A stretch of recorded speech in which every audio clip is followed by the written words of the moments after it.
আসসালামু আলাইকুম, স্বাগতম জানাচ্ছি বিবিসি নিউজ আন্তর্জাতিক সংবাদে। শুরুতেই সংবাদ শিরোনাম, এরপর বিস্তারিত। গাজার বোর্ড অফ পিসে যোগদান করছেন যুদ্ধাপরাধী নেতানিয়াহু। গ্রিনল্যান্ডের সার্বভৌমত্ব নিয়ে ট্রাম্পের সাথে আলোচনা হয়নি, ন্যাটো মহাসচিব। ট্রাম্পের শান্তি পর্ষদে যোগ দিচ্ছে ৯ মুসলিম দেশ। ইরানে বিক্ষোভে নিহতের সংখ্যা জানালো সরকার। দর্শক, এতক্ষণ শুনছিলেন সংবাদ শিরোনাম। এখন বিস্তারিত। আপনি যদি ইসরায়েলের ধ্বংস চান এবং মুসলিমদের পাশে থাকেন, তাহলে ভিডিওতে লাইক করে চ্যানেলটি অবশ্যই সাবস্ক্রাইব করে দিবেন এবং আপনার মূল্যবান মতামত অবশ্যই কমেন্টে লিখে জানিয়ে দিবেন। এখন বিস্তারিত। গাজার বোর্ড অফ পিসে যোগদান করছেন যুদ্ধাপরাধী নেতানিয়াহু। গাজা পরিচালনা ও পুনর্গঠনের জন্য গঠিত বোর্ড অফ পিসে যোগদান করছেন ইসরায়েলের যুদ্ধাপরাধী প্রধানমন্ত্রী বেনিয়ামিন নেতানিয়াহু। বুধবার ২১ জানুয়ারি সোশ্যাল মিডিয়ায় এক বার্তায় নেতানিয়াহুর কার্যালয় এই তথ্য নিশ্চিত করে। আল জাজিরার খবরে বলা হয়েছে, গাজা পরিচালনা ও পুনর্গঠনের জন্য বোর্ড অফ পিস গঠন করছেন মার্কিন প্রেসিডেন্ট ডোনাল্ড ট্রাম্প। এতে যোগদানের জন্য আঞ্চলিক ও আন্তর্জাতিক বিভিন্ন নেতাকে আহ্বান জানিয়েছেন তিনি। এই তালিকায় বেড়েছেন ইসরায়েলের প্রেসিডেন্ট বেনিয়ামিন নেতানিয়াহু। অথচ তার বিরুদ্ধে গাজায় যুদ্ধাপরাধের দায়ে গ্রেফতারি পরোয়ানা জারি করেছে আন্তর্জাতিক অপরাধ আদালত আইসিসি। তবে মার্কিন প্রেসিডেন্ট আইসিসির ওই পরোয়ানার কোনো তোয়াক্কা করেননি। সূত্রটি আরও জানিয়েছে, গাজায় যুদ্ধবিরতির দ্বিতীয় ধাপ বাস্তবায়নের জন্যই মূলত বোর্ড অফ পিস গঠন করা হয়েছে। ধারণা করা হচ্ছে, এর মধ্য দিয়ে ট্রাম্পের নেতৃত্বাধীন বোর্ড একদিকে গাজায় ইসরায়েলের গণহত্যা বন্ধ করার উদ্যোগ নেবে, অন্যদিকে অঞ্চলটির শাসন ক্ষমতা নির্মাণ, আঞ্চলিক সম্পর্ক পুনর্গঠন, বৈদেশিক বিনিয়োগ আকর্ষণ ও বৃহৎ পরিসরে তহবিল সংগ্রহের তদারকি করবে। তবে নেতানিয়াহুর অংশগ্রহণের কারণে বোর্ডের বস্তুনিষ্ঠতা নিয়ে উদ্বেগ সৃষ্টি হয়েছে। ইতোমধ্যে বোর্ডে নেতানিয়াহুর যোগদানের বিষয়ে আপত্তি জানিয়েছে তুরস্ক। গ্রিনল্যান্ডের সার্বভৌমত্ব নিয়ে ট্রাম্পের সাথে আলোচনা হয়নি, ন্যাটো মহাসচিব। ন্যাটো মহাসচিব মার্ক রুটে জানিয়েছেন, ট্রাম্পের সাথে বৈঠকে গ্রিনল্যান্ডের সার্বভৌমত্ব নিয়ে কোনো আলোচনা হয়নি। আলোচনার মূল বিষয় ছিল আর্কটিক অঞ্চলের নিরাপত্তা ও সেখানে চীন রাশিয়ার তৎপরতা। ন্যাটো মহাসচিব মার্ক রুটে বলেছেন, যুক্তরাষ্ট্রের প্রেসিডেন্ট ডোনাল্ড ট্রাম্পের সাথে বৈঠকে গ্রিনল্যান্ডের উপর ডেনমার্কের সার্বভৌমত্বের প্রশ্নটি আলোচনায় আসেনি। দাভোস থেকে এএফপি জানায়, ফক্স নিউজের special report with Bret Baier অনুষ্ঠানে দেয়া এক টেলিভিশন সাক্ষাৎকারে রুটে ট্রাম্প ঘোষিত কথিত ফ্রেমওয়ার্ক চুক্তি সম্পর্কে খুব কম তথ্য দেন। তিনি বলেন, আমরা এই বিষয়গুলো নিয়ে কাজ শুরু করার জন্য একটি ভালো সমঝোতায় পৌঁছেছি। এই সময় তিনি এএফপিকে আগে দেয়া মন্তব্যের পুনরাবৃত্তি করে জানান, প্রকৃত কোনো চুক্তিতে পৌঁছাতে এখনও অনেক কাজ বাকি।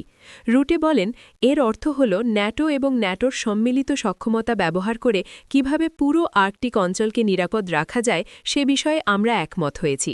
সাক্ষাৎকারে তাকে প্রশ্ন করা হয়, এই চুক্তির আওতায় গ্রিনল্যান্ড কি ডেনমার্কের অংশ হিসেবেই থাকবে? জবাবে রুটে বলেন, আজ রাতে প্রেসিডেন্টের সাথে আমার আলোচনায় এই বিষয়টি আর উত্থাপিত হয়নি। তিনি আরও বলেন, প্রেসিডেন্টের মূল মনোযোগ ছিল দ্রুত পরিবর্তনশীল পরিস্থিতি এবং চীন ও রাশিয়ার তৎপরতা বৃদ্ধির প্রেক্ষাপটে বিশাল আর্কটিক অঞ্চলকে কিভাবে সুরক্ষিত রাখা যায়। আমাদের আলোচনার কেন্দ্রবিন্দু ছিল এটিই। ট্রাম্পের শান্তি পর্ষদে যোগ দিচ্ছে ৯ মুসলিম দেশ। সৌদি আরব, কাতার, তুরস্ক সহ ৯টি মুসলিম প্রধান দেশ ট্রাম্পের নেতৃত্বাধীন শান্তি পর্ষদে যোগ দিতে সম্মত হয়েছে, যা মূলত গাজা সংকট মোকাবিলায় কাজ করবে।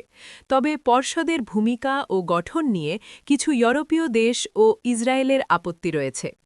সৌদি আরব এবং গাজা সমঝোতায় মধ্যস্থতাকারী কাতার ও তুরস্ক সহ ৯টি মুসলিম প্রধান দেশ যুক্তরাষ্ট্রের প্রেসিডেন্ট ডোনাল্ড ট্রাম্পের শান্তি পর্ষদে যোগ দিতে সম্মত হয়েছে বলে বুধবার জানিয়েছে সৌদি পররাষ্ট্র মন্ত্রণালয়।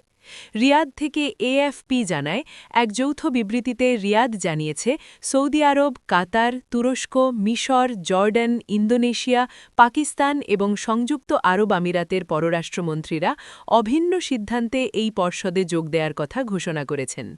ট্রাম্প এ পর্ষদের চেয়ারম্যান থাকবেন এবং তারা গাজা সংকট নিয়ে ট্রাম্পের শান্তি প্রচেষ্টা সমর্থন করছেন। কুয়েত পরবর্তীতে সামাজিক যোগাযোগ মাধ্যমে এক্স-এ পোস্ট করেছে যে তারাও পর্ষদে যোগ দিচ্ছে।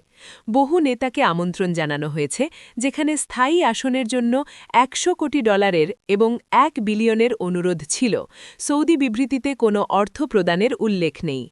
মূলত গাজার পুনর্গঠনের তদারকি করার জন্য তৈরি হলেও পর্ষদের গঠনতন্ত্র বলে যে এর কার্যক্রম শুধুমাত্র গাজায় সীমিত নয় এবং এটি জাতিসংঘের সাথে প্রতিদ্বন্দ্বিতা করতে চায়।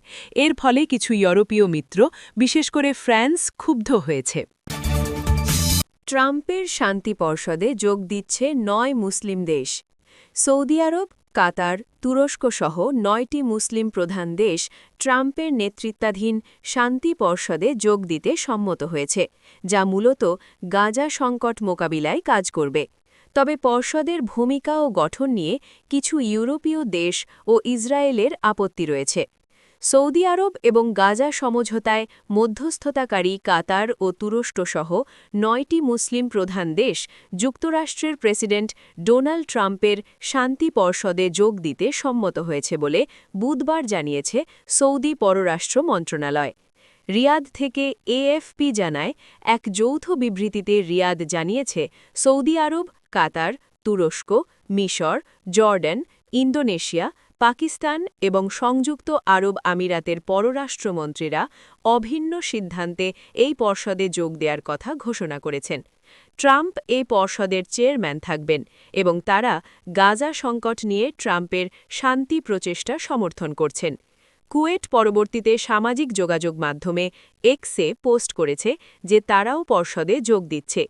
বহু নেতাকে আমন্ত্রণ জানানো হয়েছে, যেখানে স্থায়ী আসনের জন্য $100 কোটি বা $1 বিলিয়নের অনুরোধ ছিল। সৌদি বিবৃতিতে কোনো অর্থ প্রদানের উল্লেখ নেই। মূলত গাজার পুনর্গঠনের তদারকি করার জন্য তৈরি হলেও পর্ষদের গঠনতন্ত্র বলে যে এর কার্যক্রম শুধুমাত্র গাজায় সীমাবদ্ধ নয় এবং এটি সাথী-জাতির সাথে প্রতিদ্বন্দ্বিতা করতে চায়। এর ফলে কিছু ইউরোপীয় মিত্র, বিশেষ করে ফ্রান্স, ক্ষুব্ধ হয়েছে।